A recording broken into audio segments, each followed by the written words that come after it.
So as you know better than anybody else, the total cost of ownership of a data center, only 10 to 15% is energy. And that's the part you're presumably saving by moving this into space. Most of it's the GPUs. If they're in space, it's harder to service them or you can't service them. And so the depreciation cycle goes down on them. So it's just way more expensive to have the GPUs in space, presumably. What's the reason to put them in space? Well, the availability of energy is the issue. If you look at electrical output outside of China, everywhere outside of China, it's more or less flat. It's very, maybe a slight increase, but for pretty close to flat. China has a rapid increase in electrical output. But if you're putting data centers anywhere except China, where are you going to get your electricity? Especially as you scale. The output of chips is growing pretty much exponentially, but the output of electricity is flat. So how are you going to turn the chips on? Magical power sources? Magical electricity fairies? You're famously a big fan of solar. 1 terawatt of solar power, so with a 25% capacity factor, like 4 terawatts of solar panels, it's like 1% of the land area of the United States. And that's like we're in the singularity when we've got 1 terawatt of data centers, right? So what are we running out of exactly? How far into the singularity are you though? You tell me. Yeah, exactly. So I think we'll find we're in the singularity and we're still a long way to go. But is the plan to put it into space after we've covered Nevada and solar panels? I think it's pretty hard to cover Nevada and solar panels. You have to get permits from try getting the permits for that. So space is really it's really a regulatory play. It's harder to build on land than it is in space. It's harder to scale on the ground than it is to scale in space, but also you're going to get about 5 times the effectiveness of solar panels in space versus the ground, and you don't need batteries. I almost wore my other shirt, which says "It's always sunny in space," which it is. So, because you don't have a day-night cycle or seasonality, clouds, or an atmosphere in space, because the atmosphere alone results in about a 30% loss of energy. So you're going any given solar panels can do about 5 times more power in space than on the ground, and you avoid the cost of having batteries to carry you through the night. So it's actually much cheaper to do in space. And my prediction is that it will be by far the cheapest place to put AI will be space in 36 months or less, maybe 30 months. 36 months? Less than 36 months. How do you service GPUs as they fail, which happens quite often in training?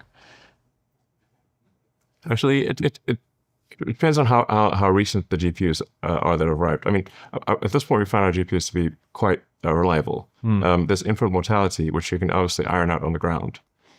So you can just run them on the ground and confirm that you don't have infinite mortality with the GPUs. But once they start working, their actual reliability and once they start working and you're past the initial debug cycle of NVIDIA or whatever, or whoever's making the chips, could be Tesla AI 6 chips or something like that, or it could be TPUs or Trainiums or whatever. The reliability is actually they're quite reliable past a certain point.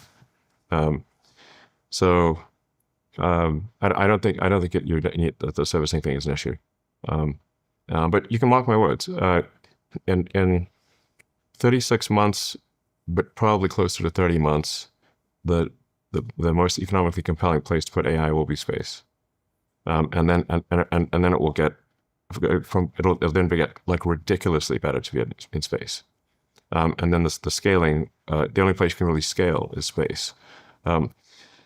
Once you start thinking in terms of what percentage of the sun's power are you harnessing, you realize you have to go to space. You can't scale very, very much on Earth. But by very much, to be clear, you're talking terawatts. Yeah. Well, all of the United States currently uses only half a terawatt of power on average. Yeah. Right. So, if you say a terawatt, that would be twice as much electricity as the United States currently consumes. So that's quite a lot. And can you imagine building that many data centers? That many power plants? It's like those who have lived in software land don't realize that they're about to have a hard lesson in hardware. That it's actually very difficult to build power plants. And then you don't just need you need power plants. You need all of the electrical equipment. You need the electrical transformers to run the transformers, the AI transformers. Now, the utility industry is a very slow industry. They pretty much they impedance match to the government, to the Public Utility Commission. So they're they impedance match, like literally and figuratively. So they're very slow because their past has been very slow.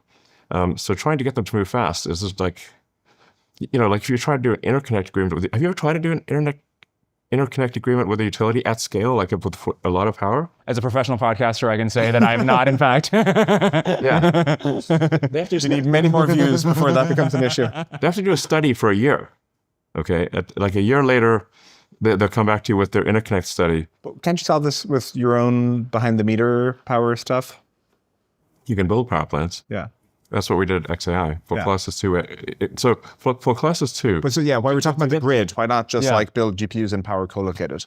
That's what we did. Right, but I'm saying, why isn't this a generalized solution? When you're talking about all the issues... So where do you get the power plants from? I'm saying when you talk about all the issues working with utilities, you can just build private power plants with the data centers. Right, but it begs the question of where do you get the power plants? Where do you get the power plants from? I mean... The power plant makers.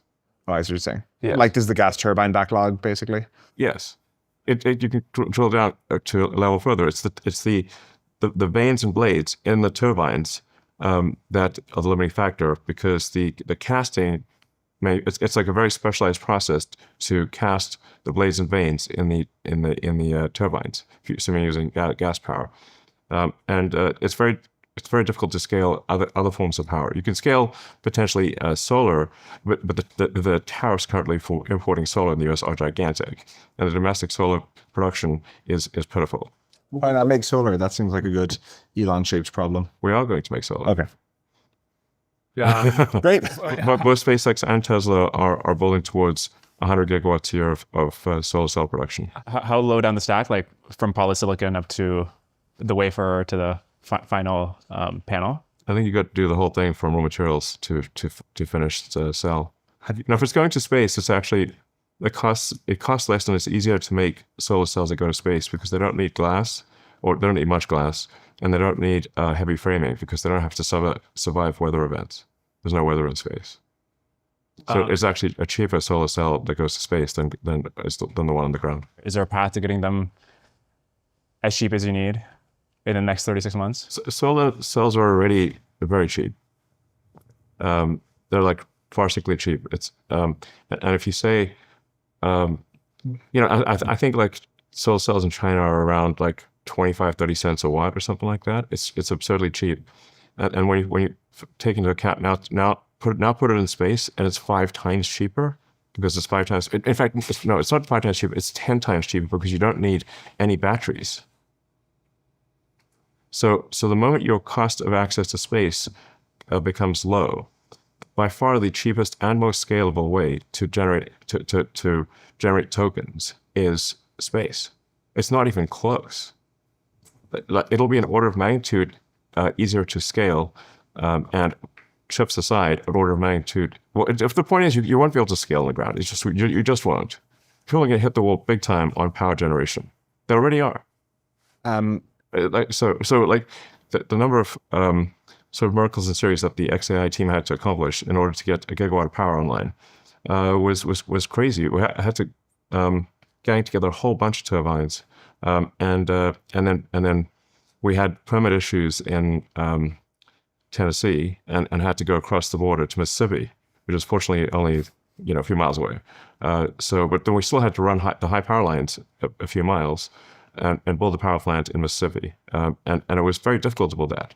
And people don't understand like how much electricity do you actually need at the generation level in order to power a data center? Because they look at the news will look at the power consumption of say a GB300 and multiply that by a thing, and then think that's the amount of power you need. All the cooling and everything. Wake up, yeah.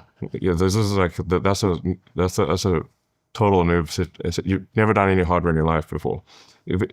Besides the GB300, you've got to power all of the networking hardware. There's a whole bunch of CPU and storage stuff that's happening, You've got a size for your peak cooling requirements. So that means, can you cool even on the worst hours, the worst day of the year? Well, it gets pretty freaking hot in Memphis. So you're going to have like a 40% increase on your power just for cooling. Assuming you don't want your data center to turn off on hot days and in order to keep going. Then you've got to say, well, there's another multiplicative element on top of that, which is, are you assuming that you never have any hiccups in your power generation? Like, oh, well, actually, sometimes we have to take the generators, some of the power offline in order to service it. Oh, okay, now you add another 20-25% multiplier on that, because you've got to assume that you've got to take power offline to service it. So the actual roughly every 110,000 GB300s, inclusive of networking, CPU storage, cooling, margin for servicing power, is roughly 300 megawatts. Sorry, say that again. It's roughly, or think about it like, the way to think about it is like 330,000 to actually what you need at the generation level to service probably service 330,000 GB300s, including all of the associated support networking and everything else, and the peak cooling, and to have some margin, some power margin reserve, is roughly a gigawatt. Can I ask a very naive question? Yeah. You're describing the engineering details of doing this stuff on Earth. But then there's analogous engineering difficulties of doing it in space. How do you do the, how do you replace infinite band with orbital lasers, et cetera, et cetera? How do you make it resistant to radiation? I don't know the details in the engineering, but fundamentally, what is the reason to think those challenges, which have never been, had to be addressed before, will end up being easier than just like building more turbines on Earth? There's companies that build turbines on Earth. They can make more turbines, right? I invite, again, try doing it, and then you'll see.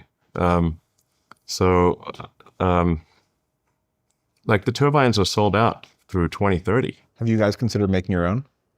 I think in order to bring enough power online, I think SpaceX and Tesla will probably have to make the turbine blades, the vanes and blades, internally.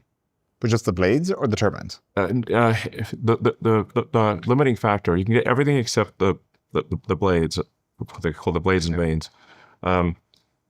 You can get that 12 to 18 months before the vanes and blades. The limiting factor of the vanes and blades. And there are only 3 casting companies in the world that make these, and they're massively backlogged. Is this Siemens, GE, those guys, or is it a subcontractor? No, it's other companies. I mean, sometimes they have a little bit of casting capability in house, but I'm just saying you can just call any of the turbine makers and they will tell you. Yeah. It's not top secret. It's probably on the internet right now. Yeah. If it wasn't for the tariffs, would Colossus be solar powered? It would be much easier to make it solar powered. Yeah. The tariffs are nuts. It's several 100%. So. Don't you know some people? We also need speed. Yeah, no. President has his, we don't agree on everything. This administration is not the biggest fan of solar. But